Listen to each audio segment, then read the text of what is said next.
Redox reaction को आज continue करेंगे with the applications first. Redox reactions की क्या एप्लीकेशंस होती है, क्यों हम रिडॉक्स रिएक्शंस को स्टडी कर रहे हैं। सबसे पहले इसकी सबसे बड़ी एप्लीकेशन है फोटोसिंथेसिस। फोटोसिंथेसिस फोटोसिंथेसिस क्या होता है?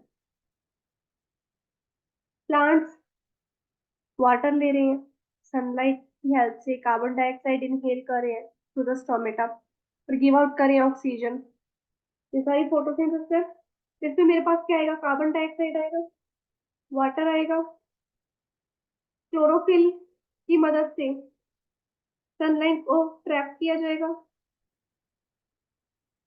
और मेरे पास आएगा ग्लूकोज 6,6,3,6 एस्ट्रल O6 जो फूड बन रहा है प्लस O2। अभी ये रिडॉक्स रिएक्शन है। क्यों? जो कार्बन डाइऑक्साइड है वो रिड्यूस हो रही है।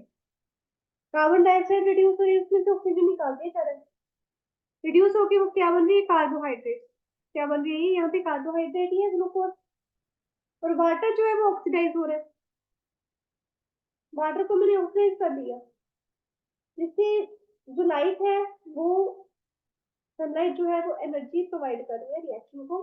तो जो रिएक्शन है क्या है? एक सोर्स ऑफ फूड है for plants and animals, even for human. हम भी सारे के सारे वेजिटेरियन नहीं है, बट स्टिल ठीक है, हमारे लिए भी यूजफुल है। दूसरी रिएक्शन है इसकी मेटलर्जी। तो व्हाट इज मेटलर्जी? जब भी मेटल ऑक्साइड को मैं मेटल में रिड्यूस करूंगी, ठीक है, उसको मैं मेटलर्जी बोलती हूँ। जैसे कि एल्यूमिनियम ऑक्साइड है, उसको एल्यूमिनियम में रिड्यूस कर दिया, कैथोडिक रिडक्शन बोलते हैं। इलेक्ट्रोलाइटिक सेल में आप पढ़ोगे आगे। फिर है आयरन ऑक्साइड है, उसको रिड्यूस कर दिया टू आयरन, ब्लास्ट फर्नेस में यूजिंग को। इसके अलावा magnesium, calcium, strontium, barium, sodium, potassium, सभी को हम इलेक्ट्रोलाइसिस के मेथड से रिड्यूस कर लेते हैं उनके ऑक्साइड से। ठीक है, मेटल ऑक्साइड को क्या होता है? मेटलर्जी मेटल ऑक्साइड को मेटल्स में रिड्यूस करना, प्योर मेटल लेके आना, ये होता है मेटलर्जी। तो उसके लिए जो है रिडॉक्स रिएक्शन यूजफुल है। थर्ड इसकी एप्लीकेशन प्रोडक्शन ऑफ केमिकल्स। बहुत सारे नए केमिकल्स हमें देखने को मिलते हैं। प्रोडक्शन ऑफ केमिकल्स जैसे कि यू कैन से क्लोरीन हो गया, क्लोरीन तो चलो अपन याद नहीं है, सोडियम हाइड्रोक्साइड हो गया, पोटेशियम हाइड्रोक्साइड हो गया। सभी केमिकल्स जो है इलेक्ट्रोलाइसिस के मेथड से रिडॉक्स रिएक्शन के बेसिस पे प्रोड्यूस किए जाते हैं। फिर आता है oxidation of fuel. Oxidation of fuel, तो फ्यूल जो है ऑक्सीडाइज होते हैं तभी जाके क्या है, हमें हमारे एज अ फ्यूल काम आते हैं। ठीक है, मान लो मेरे पास कोई भी फ्यूल है, उसको कंबस्ट किया तो ऑक्सीडेशन की, कार्बन डाइऑक्साइड निकलेगी, स्मोक में से कार्बन डाइऑक्साइड भी निकलती है नोजल में से, और वाटर होगा यूज और एनर्जी बाहर निकलेगी, जिस कारण वो हीट हो जाता है, इंजन हीट अप हो जाता है। ठीक है, इवन जो लिविंग सेल्स है, हम हैं, हम ह्यूमंस के लिए पेट्रोल क्या है? खाना, फ्यूल है हमारा खाना। ठीक है, तो ग्लूकोज मिलता है हमें उससे, राइट। मेरे पास ग्लूकोज, मेरे खाने में ग्लूकोज होता है, सभी के खाने में ग्लूकोज है। ऑक्सीजन मैं कॉन्टिन्यूसली ले रही हूँ, मैं बाहर गिव आउट क्या करूंगी? मैं तो इंसान हूँ ना, एलियन तो हूँ नहीं, इंसान हूँ, कार्बन डाइऑक्साइड गिव आउट कर रही हूँ, वाटर भी गिव आउट करूंगी in the form of urine and sweat. ठीक है, और जो एनर्जी है उसको यूटिलाइज करूंगी in various activities like studying, teaching, सभी एक्टिविटीज में काम हो रहे हैं इसका, राइट। फिर आता है जो भी हम बैटरीज यूज करते हैं, बैटरीज में भी जो है रिडॉक्स रिएक्शन भी यूज होती है। इलेक्ट्रोकेमिकल सेल हो गए, बैटरीज हो गए, सभी के सभी में रिडॉक्स रिएक्शन होती है। अलग अलग तरीके से होती है। जो हमारी व्हीकल्स की, कार की, ट्रक की बैटरीज है, इन्वर्टर की बैटरी है, सभी के अंदर रिडॉक्स रिएक्शन चल रही है कॉन्टिन्यूसली। स्टोरेज सेल है, उन सभी के अंदर रिडॉक्स रिएक्शन है। ठीक है, इलेक्ट्रोकेमिकल सेल हो तो उनके अंदर अच्छा रिडॉक्स रिएक्शन, बैटरी और इलेक्ट्रोकेमिकल सेल में थोड़ा सा फर्क होता है। इलेक्ट्रोकेमिकल सेल के अंदर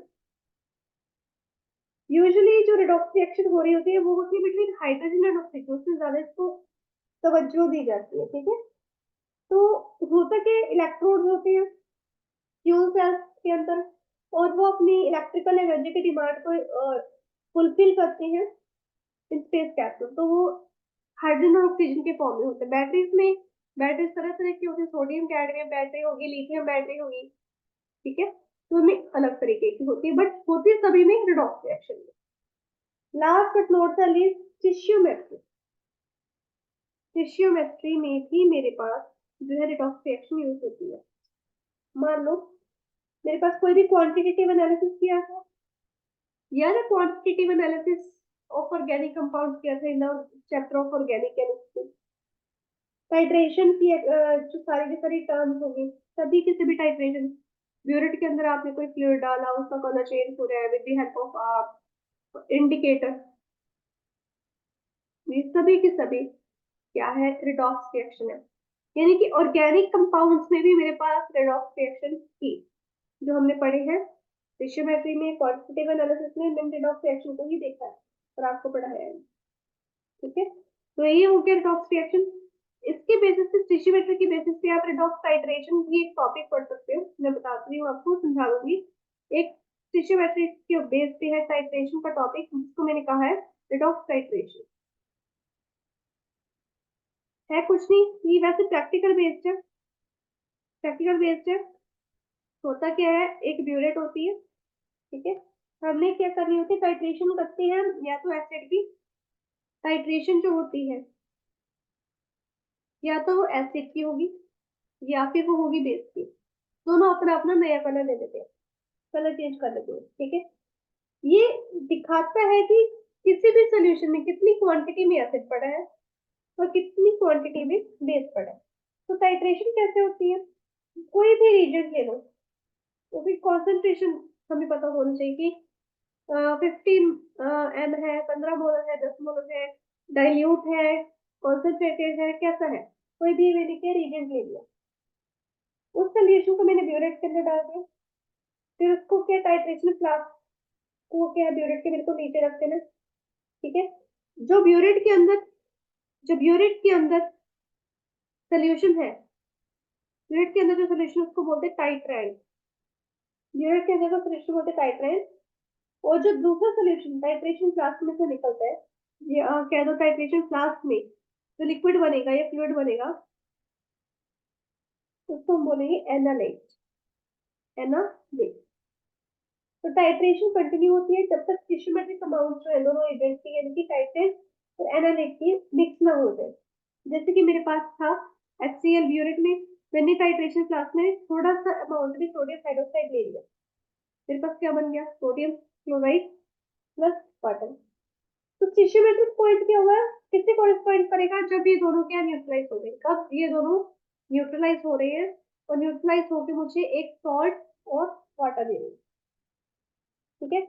इस टिश्यूमेट्रिक पॉइंट को, जहां पर ये न्यूट्रलाइज हो रहा है, टिश्यूमेट्रिक पॉइंट कब बन रहा है, जब यहाँ पे न्यूट्रलाइजेशन आएगी, टिश्यू, मैं स्पेलिंग में लिखती हूँ, टिश्यू मेट्रिक पॉइंट। इस टिश्यूमेट्रिक पॉइंट को हम एंड पॉइंट भी कह सकते हैं, मैं तो इसको एंड पॉइंट ही कहती हूँ। और एक होता है इक्विवेलेंस पॉइंट, इक्विवेलेंस पॉइंट भी कह सकते हैं। ये बहुत सारे मेथड्स हैं डिटरमाइन द इक्विवेलेंस पॉइंट, जैसे कि इसके अंदर अगर आपको इंडिकेटर डाल दो जल्दी आ जाता है, कुछ डाइज होते हैं जिससे एंड पॉइंट थोड़ा सा जल्दी आ जाता है और उसके कलर चेंज हो जाता है, तो हमें पता चल जाता है, ठीक है। तो काफी तरह की टाइट्रेशन होती है, जैसे कि एक होती है कैल्शियम परमैंगनेट टाइट्रेशन, उसकी रिएक्शन लिख देती हूँ।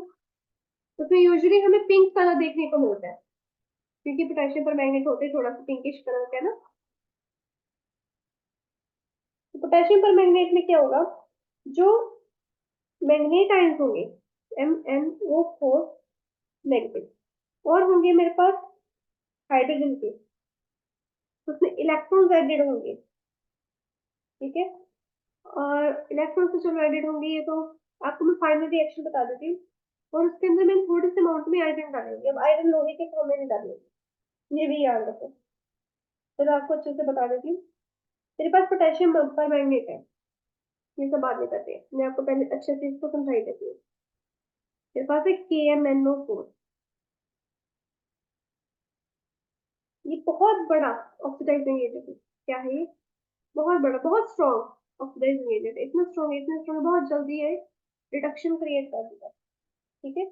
और ये यूज किया जाता है टू डिटरमाइन दी, क्या to estimate the reducing agent, कैसे कैसे रिड्यूसिंग एजेंट है उसे बहुत जल्दी एस्टिमेट कर लेता है, determine the reducing agent. Fe2 positive ले लो, ऑक्सीलेट आयन ले लो, ऑक्सीलेट में आ गया ये, मुझे बहुत जल्दी टेस्ट कर लेता है। ठीक है, तो इस टाइट्रेशन में हमें कुछ इंडिकेटर की भी जरूरत नहीं पड़ती क्योंकि अपना ऑलरेडी पिंक कलर होता है। ठीक है, अगर जरूरत पड़ी तो उसकी सिर्फ एक ड्रॉप नेसेसरी होगी। ये वैसे जरूरत ही पड़ी कि थोड़ा सा डार्किश पत्ता कलर का होता है।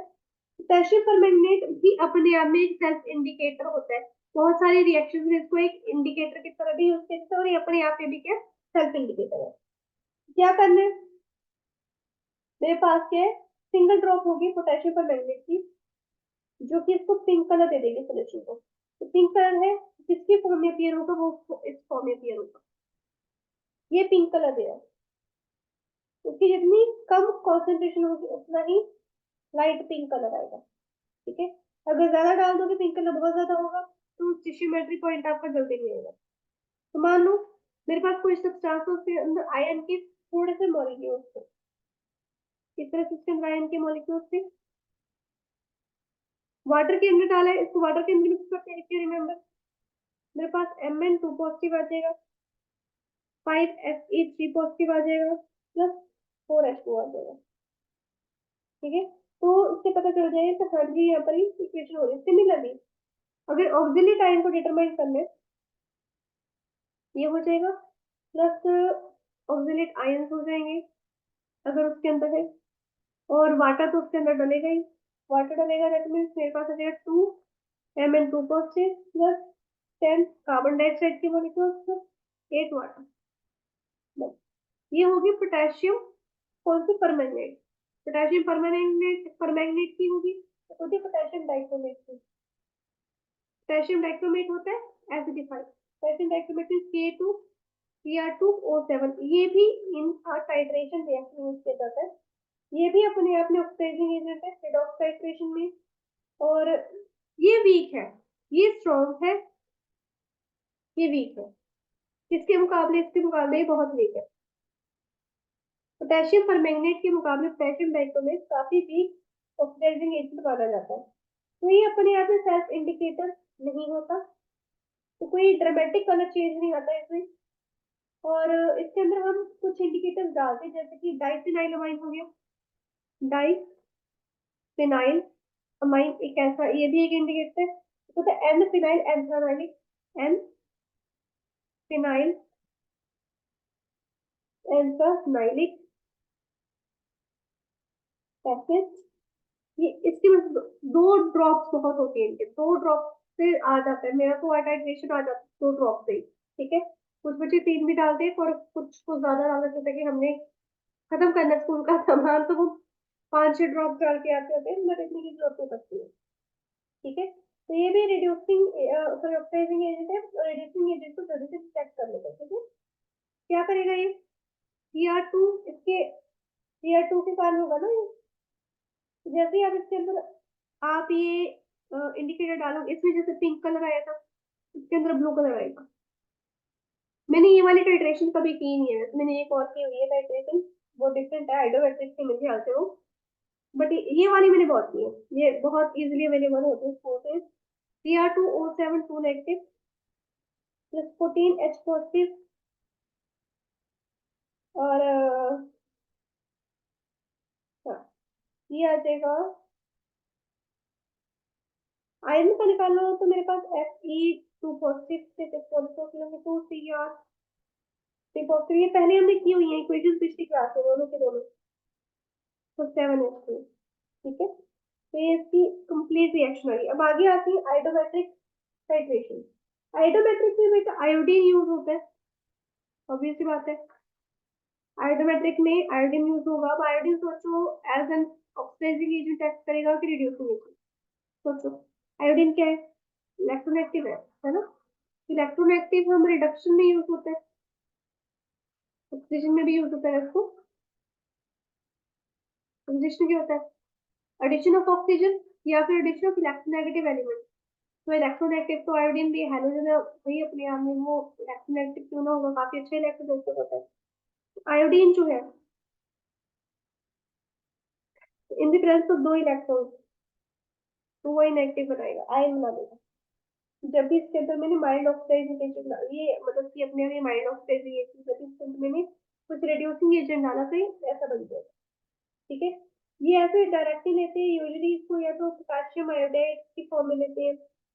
अगर टाइट्रेशन में अच्छा स्ट्रॉन्ग रिड्यूसिंग एजेंट डाल दिया जाए, जैसे सल्फर थायोसल्फेट, तो उसके अकॉर्डिंग ये रिएक्शन ऐसे बनेगी। अगर स्ट्रॉन्ग रिड्यूसिंग एजेंट डाल दी, इससे स्ट्रॉन्ग डालने की कोशिश की, तो ये ऐसे एक्ट करेगा। तो Y negative plus S4O6 negative. तो ऐसी जो टाइट्रेशन होती है, डायरेक्टली टाइट्रेट होती है यूजिंग रिड्यूसिंग टाइट्रेशन। ठीक है, क्या होता है आइडोमेट्रिक टाइट्रेशन के हम कर रहे हैं, आइडोमेट्रिक टाइट्रेशन।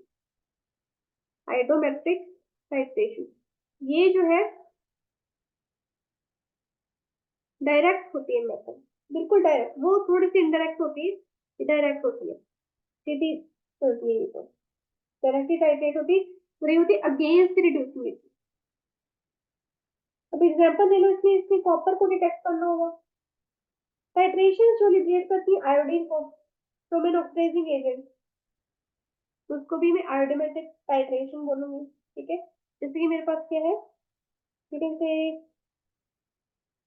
कॉपर है, इसके मतलब आयोडीन डाला, Cu2 I2 बन गया, प्लस I2 अलग निकल गया। ठीक है, अब इस I2 को मैंने डालना है Na2S2O3, काफी स्ट्रॉन्ग है अपने आप में। ठीक है, इसके अंदर डालूंगी मैं आयोडीन को, तो ये 2 आएगा, तो मेरे पास आ जाएगा Na अलग, सोडियम आयोडाइड अलग, और Na2S4O6।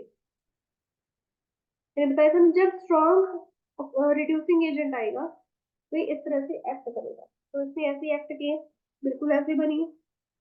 कोई भी स्ट्रॉन्ग हो, सोडियम थायोसल्फेट आ गया, कोई बात नहीं, ऐसे कर लो। ठीक है, तो ये होगी आपकी टाइट्रेशन। टिश्यूमेट्री इसकी करने की जरूरत नहीं है, आपको एग्जाम में आएगी। नॉर्मेलिटी मोलैरिटी लेनी होती है, इसके बेसिस पे आपको क्वेश्चन नहीं आते हैं। हम बात करते हैं इनडायरेक्ट रिडॉक्स रिएक्शन की। Indirect redox reaction, indirect redox reaction. देखिए, डायरेक्ट में क्या था, ट्रांसफरेंस ऑफ इलेक्ट्रॉन बहुत ही लिमिटेड था, बहुत स्मॉल डिस्टेंस पे था, तो उसका इलेक्ट्रिकल वर्क में कोई यूज नहीं था। डायरेक्ट का इलेक्ट्रिकल वर्क में कोई यूज नहीं था, इलेक्ट्रिकल में कोई यूज नहीं था। ठीक है, पर स्टिल वो रिडॉक्स रिएक्शन यूज हो रही थी, और उसमें केमिकल एनर्जी भी निकल रही थी एज हीट। ठीक है, लेकिन जब वो ट्रांसफरेंस ऑफ इलेक्ट्रॉन्स होते थे, जैसे कि जिंक तो कॉपर आयन हो रही है, और वो अगर मेटालिक वायर में हो रही है, तो उसका इलेक्ट्रिकल वर्क काफी यूजफुल हो सकता है। मान लो अब उसको मैं अगर इंडायरेक्ट में डालूं, तो काफी अच्छा यूजफुल मेरे पास इलेक्ट्रिकल वर्क आ जाएगा। तो होता क्या है इसमें, मैंने बताया था इंडायरेक्ट क्या होती है, अलग अलग वेसल्स में। डायरेक्ट क्या थी, सीधा डाल दिया, जिंक की स्ट्रिप को सीधा डाल दिया कॉपर सल्फेट में, यही था डायरेक्ट। इसमें अलग अलग रखेंगे और उससे यूजफुल रिजल्ट लेके आएंगे। इसमें इन दोनों को अलग अलग रखना है और यूजफुल रिजल्ट लेके आना, ये है इनडायरेक्ट रिडॉक्स रिएक्शन। ठीक है, तो इसमें क्या है, ऑब्वियसली मेरे पास दो बीकर्स होंगे, तो मैंने ले लिया दो बीकर्स ले ली, एक बीकर ये रहा, एक बीकर ये लिया। ठीक है, इसमें मैंने क्या किया, एक बीकर में मैंने 1.0 molar solution of zinc sulphate ले लिया। ठीक है, इसके अंदर 1.0 molar solution of zinc sulphate. ठीक है, कुछ फॉर्म में है कंप्लीटली। और दूसरे बीकर में मैंने ले लिया ऊपर, सॉरी, दूसरे बीकर में नहीं, जिंक सल्फेट वाले में मैं यहाँ पे जिंक रोड को भी ऐड कर दूँ। चलो मैंने यहाँ पे इसके अंदर जिंक रोड को रख दिया, और क्या ये जिंक रोड है। ठीक है, और ये एक्ट करेगी इसके ऊपर मैं चार्ज लगाऊंगी, नेगेटिव चार्ज लगा सकती हूँ। हाँ, ये एज एन इलेक्ट्रोड वर्क करेगी। सिमिलरली जो मेरे पास ये है, इसके अंदर मैं 1 मोलर कॉपर सल्फेट सोल्यूशन लूंगी, तो इसके अंदर क्या डालूंगी, कॉपर की रोड डालूंगी। क्या डालूंगी, कॉपर की रोड डालूंगी। अब देखिए, ये मेरे पास बनेगी कैथोड। ये क्या बनेगी, कैथोड। और ये मेरे पास बनेगी एनोड। ठीक है, ये बन गई कैथोड और ये बन गई एनोड। अब एनोड है, दैट मीन्स नेगेटिवली चार्ज है, इसके अंदर बहुत सारे इलेक्ट्रॉन्स हैं। ऐसे इसके ऊपर बहुत सारे इलेक्ट्रॉन्स लगे हुए हैं और इसके ऊपर कम इलेक्ट्रॉन्स लगे हैं कैथोड के ऊपर। तो ये बनेगा कैसे, इनका आपस में कनेक्शन क्या होगा। कनेक्शन ये होगा, इनको मैंने वायर्स लगा के, जैसे कि यहाँ पे मैंने एमीटर लगा दिया। ठीक है, चलो यहाँ पे की भी लगा देते, रुको, की भी लगा देते हैं यहाँ पे। यहाँ पे मैंने एक की लगा दी इस तरह से, देखो एमीटर के साथ कनेक्ट कर दिया। और बैटरी भी लगा सकते हो आप, एमीटर लग गया तो फिर वो लगी गई है। ठीक है, तो इनको आपस में मैंने मेटल्स के साथ जोड़ दिया, मेटल्स को आपस में जोड़ दिया, यहाँ यहाँ तक मेरे पास सोल्यूशन है। ठीक है, तो इनके बीच में कुछ और भी हमें डालना पड़ेगा ताकि इनका जो है फ्लो, करंट आना शुरू हो जाए अच्छे से। ठीक है, तो देखो मेटेलिक रोड एमीटर के साथ कनेक्टेड है, वायर जो एमीटर से कनेक्टेड है वो कम्प्लीटली इंसुलेटेड है। ठीक है, ऑन ऑफ स्विच लगा हुआ है, की लगी है। जो सोल्यूशन होगी दोनों बेकर्स के अंदर, वो कनेक्टेड है by an inverted V tube, sorry U tube कह दो, यूट्यूब कह दो। अब ये देखो, एनोड और कैथोड तो आपस में कनेक्टेड है with the help of metallic wire. Solutions को भी आपस में एक अटैचमेंट, इनका कनेक्शन होना जरूरी था। अटैचमेंट नहीं, कनेक्शन होना जरूरी था। अटैचमेंट तो हम इंसानों की होती है, जो कि हमें बहुत बुरी तरीके से मार देती है। चलिए, ये है मेरे पास सॉल्ट ब्रिज, ये इनको आपस में कनेक्ट करे और इन दोनों की कॉटन प्लग्स लगे हुए हैं। कभी भी इन प्लग्स को हटा सकते हो, कभी भी इन प्लग्स को लगा सकते हो।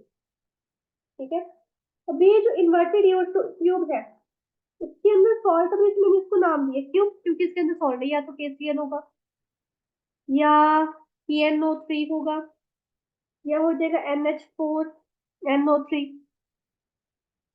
ये क्यों लगाए, ये ऐसे सॉल्ट लगाए, दे डू नॉट अंडरगो, ध्यान दो, ये do not undergo any chemical change, किसी केमिकल चेंज में नहीं जाएंगे जब ये प्रोसेस हो रही होगी। केमिकल चेंज में नहीं जाएंगे तो ये प्रोसेस ज्यादा नीटली हो पाएगी। ठीक है, दो फ्रेम्स है, उनको हमने प्लग किया है। फॉरस मटेरियल ले लो, चाहे वूल ले लो, कॉटन ले लो। ठीक है, कुछ भी ले लो, मतलब ग्लास वो लेनी है। तो जो यूट्यूब है, ये दोनों बीकर्स को कनेक्ट कर रही है, दोनों बीकर्स के सोल्यूशन को कनेक्ट कर रही है, इनके अंदर सॉल्ट डाले, इसको सॉल्ट ब्रिज कहते हैं। ठीक है, जैसे ही मैंने स्विच को ऑफ से ऑन पोजीशन पे किया, इसको ऑन करते हैं, इसको मैंने ऑन कर दिया, दोनों आपस में कनेक्टेड है। चलिए, स्विच ऑन हो गया। जब भी स्विच ऑन करूंगी, देखो जब स्विच ऑफ था कोई रिएक्शन नहीं हो रही थी, ऑब्वियसली करंट ही नहीं पास हो रहा। जैसे स्विच ऑन करोगे, कुछ ऑब्जर्वेशन आएंगे। क्या होगा, फ्लो ऑफ इलेक्ट्रिक करंट होगा to the external circuit. Definitely electric current हो रहा है, यहाँ पे फ्लो ऑफ करंट चल रहा है। जो जिंक रोड है, zinc road will lose its weight, मतलब कि अपने इलेक्ट्रॉन्स को लूज करना शुरू कर देंगे। जिंक रोड इलेक्ट्रॉन्स को लूज करना शुरू करेगा, मतलब कि इलेक्ट्रॉन्स अब इस वायर के थ्रू यहाँ जाएंगे। इसके ऊपर पॉजिटिव, ये पॉजिटिव है, ये नेगेटिव है। ठीक है, सारे के सारे इलेक्ट्रॉन्स यहाँ से यहाँ जाएंगे पॉजिटिवली चार्ज की तरफ। क्लियर। अब जो ZnSO4 सोल्यूशन है, इसकी कॉन्सेंट्रेशन बढ़ेगी, इसकी कॉन्सेंट्रेशन जो है वो इंक्रीज होगी। ठीक है, क्यों, क्योंकि कॉपर जो है यहाँ पर ये गेन कर रहा है वेट को, इसके ऊपर इलेक्ट्रॉन्स आ रहे हैं, तो इसकी कोशिश होगी कि कॉन्सेंट्रेशन का क्या मतलब होता है। अब कॉन्सेंट्रेशन का मतलब देखो, मेरे पास वाटर है, उसके अंदर मैं कुछ भी सॉल्ट डाल दूँ, ठीक है, कितनी क्वांटिटी में सॉल्ट डाल दूँ वो उसकी कॉन्सेंट्रेशन होगी, है ना। अगर मेरे पास वाटर की अमाउंट कम होती जा रही है, सॉल्ट की अमाउंट बढ़ती जा रही है, दैट मीन्स मेरे पास Z ज्यादा प्योर फॉर्म पे आ रहा है, वाटर कम होता जा रहा है। तो जब वही बात होगी, जब जिंक में से इलेक्ट्रॉन्स निकलने शुरू होंगे, तो जिंक सल्फेट का सोल्यूशन उसके अपने साथी की, अपने भाई को, उसको मदद करेगा। ठीक है, तो इसकी कॉन्सेंट्रेशन बढ़ रही है, इसकी कॉन्सेंट्रेशन अब घट रही है, इसकी कॉन्सेंट्रेशन घट रही है, क्यों? इसके ऊपर एक्स्ट्रा इलेक्ट्रॉन्स आ रहे हैं, इस सोल्यूशन के अंदर अब एक्स्ट्रा इलेक्ट्रॉन्स ऐड हो रहे हैं, करंट पास हो रहा है, साइकिल बन जाए पूरा। ठीक है, तो जो सोल्यूशन अब दोनों मेकर्स में कुछ समय बाद क्या होंगे? इलेक्ट्रिकली न्यूट्रल होंगे। दोनों सोल्यूशन क्या हो जाएंगे? इलेक्ट्रिकली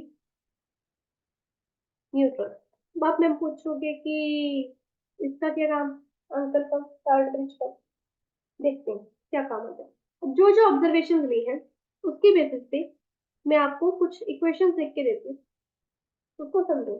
जिंक और CO2 पॉजिटिव, हाँ देखो कॉपर है, ये हमेशा 2 पॉजिटिव की ज्यादातर फॉर्म में ऐसे नहीं रहते। ठीक है, कुछ फॉर्म में तो ये CO2 पॉजिटिव में रहता है, इसमें ये इतना Zn, देखो यहाँ से तो मेटल से निकल रहे हैं ना, मेटल से निकल रही है तो 2 पॉजिटिव है, तो जब इन दोनों में रिएक्शन हो रही है तो Zn 2 पॉजिटिव बन गया, प्लस CO अलग हो गया, ये सॉलिड होता जा रहा है। पहले ये सॉलिड था, ये एक्वस में था, और ये एक्वस में होता जा रहा है, यानी कि जिंक अपने आयनिक फॉर्म में सोल्यूशन के अंदर बढ़ता जा रहा है, इसी कारण कॉन्सेंट्रेशन बढ़ रही है। जिंक आयनिक फॉर्म में सोल्यूशन के अंदर बढ़ता जा रहा है क्योंकि उसे इलेक्ट्रॉन्स लेके इधर भेजे जा रहे हैं। लेकिन कॉपर पहले जितनी कॉन्सेंट्रेशन थी, पहले उसके देखो कॉपर की अपने आप में पहले सोल्यूशन के अंदर आयनिक फॉर्म थी, जब इलेक्ट्रॉन्स बढ़ते जाएंगे इसके सॉलिड फॉर्म बननी शुरू हो जाएगी, तो ऑब्वियसली सॉलिड फॉर्म बन रही है, दैट मींस इसके ऊपर मेटल के ऊपर चिपक रहे हैं, मेटल के ऊपर चिपक रहे हैं मींस कॉन्सेंट्रेशन रिड्यूस हो रही है। ठीक है, अब जो जिंक है ऑक्सीडाइज हो रहा है, जिंक है वो ऑक्सीडाइज हो रहा है टू जिंक 2 पॉजिटिव आयन, जो कि सोल्यूशन के अंदर जा रहे हैं। सोल्यूशन के अंदर क्या है? जिंक Zn 2 पॉजिटिव प्लस कोई इलेक्ट्रॉन, इलेक्ट्रोड जो है इसकी तरफ जाएगी towards the electrode of other circuit. थोड़ा सा इसके अंदर इधर थोड़ी सी डिस्प्लेसमेंट देखने को मिलेगी। अब जो इलेक्ट्रॉन्स है, सॉरी इलेक्ट्रोड हम देखते हैं 1 मिनट। तो इलेक्ट्रॉन्स है मेरे पास, हम्म अब जो इलेक्ट्रॉन्स इधर आए हैं, ये सारे इलेक्ट्रॉन्स इधर आए हैं, कॉपर एक्सेप्ट करेगा, तो एक्सेप्ट करेगा इसके सोल्यूशन के अंदर इसके ऊपर CO2 पॉजिटिव है, तो जो CO2 पॉजिटिव आयन है सोल्यूशन के ऊपर रिड्यूस होने शुरू हो जाएंगे, क्यों? यहाँ पे ना इलेक्ट्रॉन आ गए, इलेक्ट्रॉन को देख के CO2 पॉजिटिव को आगे डाला, ये इसके ऊपर चिपकना शुरू हो गया, तो एक्सेप्ट दोज इलेक्ट्रॉन। ज्यादा जितने भी ब्लू ब्लू CO2 पॉजिटिव के ऊपर मेटल के ऊपर चिपकनी शुरू होगी, तो कलर भी फेड होना शुरू हो जाएगा। ठीक है, so that's how zinc plate loses its weight, copper plate gains its weight। ठीक है, ये चीज हो रही है, कॉपर सॉलिड फॉर्म में बनता जा रहा है, ये एक्वस फॉर्म में बनता जा रहा है सॉलिड से। ठीक है, पहले डायरेक्ट में था ये सेम चीज, अब इनडायरेक्ट में। क्लियर? तो देखिए जो रेडॉक्स रिएक्शन में इनडायरेक्ट हो रही है, जो डायरेक्ट रेडॉक्स रिएक्शन थी उसमें जो एनर्जी लिबरेट हो रही थी वो in the form of heat हो रही थी। इनडायरेक्ट रेडॉक्स रिएक्शन में जो एनर्जी लिबरेट हो रही है, energy liberated is in the form of electrical energy, is in the form of electrical energy। Electrical energy that means यहाँ पर इसका यूज हो रहा है, और इसको हमने यूज किया एज एन इलेक्ट्रोकेमिकल सेल। इसको अगर मैंने 2 अलग अलग वेसल्स में इलेक्ट्रिक सप्लाई देके क्या है, इसको इसकी जो एनर्जी है उसको इलेक्ट्रिकल एनर्जी में प्रोड्यूस किया है, डायरेक्ट में हीट एनर्जी में किया था, एक्सोथर्मिक रिएक्शन आई थी उस वक्त, तब मैंने इसको क्या किससे कन्वर्ट कर दिया? इलेक्ट्रोकेमिकल सेल बना लिया। इससे मैंने क्या बना लिया? Electrochemical cell. क्या होता है? डिवाइस होते हैं that converts chemical energy producing redox reaction into electrical energy। क्या होता है? Device that converts chemical energy produced in redox reaction into electrical energy. ठीक है, तो इलेक्ट्रोकेमिकल सेल को हम क्या कह सकते हैं, और वोल्टेक सेल बोल सकते हैं, वोल्टेक सेल, या गैल्वेनिक सेल भी बोल सकते हैं, गैल्वेनिक सेल, ये इसके अदर नेम है इलेक्ट्रोकेमिकल सेल के। ठीक है, और ये जो गैल्वेनिक सेल और वोल्टेक सेल नाम है, ये किसके कारण आई है? ये जो इनके क्रिएटर्स हैं, क्रिएटर्स इन द सेंस, और गैल्वेनी थे एक क्रिएटर, और एक का नाम था एलेसेंड्रो वोल्टा। उनसे हमें ये नाम देखने को मिले, एलेसेंड्रो वोल्टा, और एक थे साइंटिस्ट गैल्वेनी। ठीक है, अब देखिए सॉल्ट ब्रिज के बारे में नहीं पता अभी, सॉल्ट ब्रिज क्या काम कर रहा है। ये जो पूरी इलेक्ट्रोकेमिकल सेल में सॉल्ट ब्रिज के एक यूट्यूब है, जिसके अंदर मैंने इनर्ट इलेक्ट्रोलाइट्स डाल दिए। क्या है? इनर्ट इलेक्ट्रोलाइट्स है, ये मैंने डाल दिए। अब इनका क्या काम है? ये ना तो इलेक्ट्रोकेमिकल चेंज में इन्वॉल्व होते हैं, ना ही ये खुद केमिकली रिएक्ट करते हैं।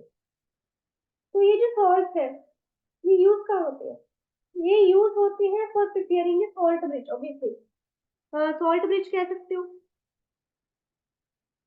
सॉल्ट ब्रिज, या जेलेटिन, जेलेटिन को हम अगर अगर भी बोलते हैं, अगर अगर। ये इसको ना डिसॉल्व किया जाता है हॉट एक्वा सॉल्यूशन के अंदर, जैसे कि KCl हो गया, ठीक है, KNO3 हो गया, NH4NO3 हो गया। ठीक है, एक्चुअली में क्या होता है कि कोई इनर्ट इलेक्ट्रोलाइट है, जो आयंस है वो ना कुछ, जैसे देखो ये सारे के सारे प्योर तो है नहीं, ये प्योर तो है नहीं, इसके अंदर थोड़ी बहुत इम्प्योरिटी होती है।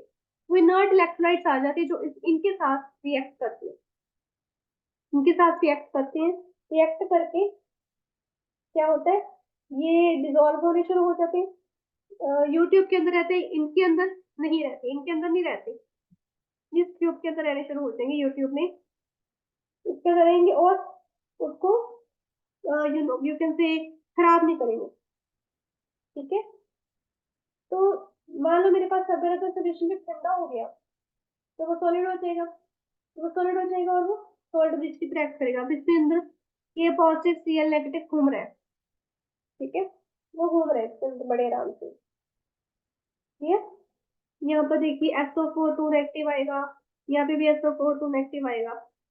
अब यहाँ इन्होंने भी तो कहीं पे डाला ही, तो इसके इंपॉर्टेंट फंक्शंस है सॉल्ट ब्रिज के। सबसे पहले ये कनेक्ट करते हैं सोल्यूशन को in the two half cells, और कंप्लीट करते हैं सेल सर्किट को। इसको मैं रेफरेंस लिख देती हूँ। सबसे पहले सॉल्ट ब्रिज है, वो क्या करते हैं, कनेक्ट करते हैं the solution in two half, दो आधे आधे हिस्सों में ये कनेक्ट करते हैं। ठीक है, टू हाफ सेल्स, और कंप्लीट करते हैं सेल सर्किट को। क्यों? अगर अकेली रॉड कनेक्टेड है, सोल्यूशन कनेक्टेड नहीं है, तो फिर वो सेल सर्किट कंप्लीट नहीं है, तो कंप्लीट कर दिया फिर सेल सर्किट को। ये कौन करे? सॉल्ट ब्रिज करे।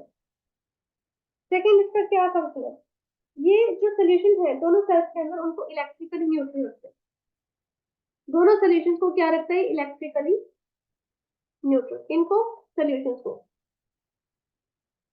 कैसे? जैसे जिंक, कार्बन, कॉपर सल्फेट है, ऑक्सीडेशन हाफ से हो रहा है, जिंक एटम ने तो अपने इलेक्ट्रॉन लूज कर दिए, कॉपर ने इलेक्ट्रॉन को एक्सेप्ट कर लिया, और वो क्या बन गया? रिडक्शन ग्रुप उसके अंदर। ठीक है, कुछ समय बाद जो सोल्यूशन होगा कैथोड के अंदर, कैथोड के आसपास का, उसके ऊपर एक्स्ट्रा नेगेटिव चार्ज आ जाएगा, एक्स्ट्रा नेगेटिव चार्ज, और इसके ऊपर आ जाएगा एक्स्ट्रा पॉजिटिव चार्ज। अब इसको ये न्यूट्रल करता है, एक्स्ट्रा पॉजिटिव चार्ज आ जाएगा, और ये वो इनर्ट भी इलेक्ट्रोलाइट्स मैंने आपको बताई, वो रिएक्ट करते हैं इनके साथ, और फिर इनको दोनों को धीरे धीरे करके क्या करते हैं? इलेक्ट्रिकली न्यूट्रल करना शुरू कर देते हैं। ठीक है, तो ये आपका यहाँ पर कंप्लीट हो गया हाफ सेल। ये हाफ सेल रिएक्शन अगर आप चाहो मैं आपको बता देती हूँ। हाफ सेल रिएक्शन में क्या आएगा? जैसे मेरे पास ऑक्सीडेशन हाफ रिएक्शन है, मेरे ख्याल से तो अब आप कर सकते हो। ऑक्सीडेशन हाफ रिएक्शन मैंने आपको कुछ क्लासेस पहले करवाई थी। जिंक है, जिंक 2 पॉजिटिव बन गया, प्लस 2 इलेक्ट्रॉन उसने निकाल दिए। ठीक है, एक्वस फॉर्म में आ गया, पहले किस फॉर्म में था, सॉलिड फॉर्म।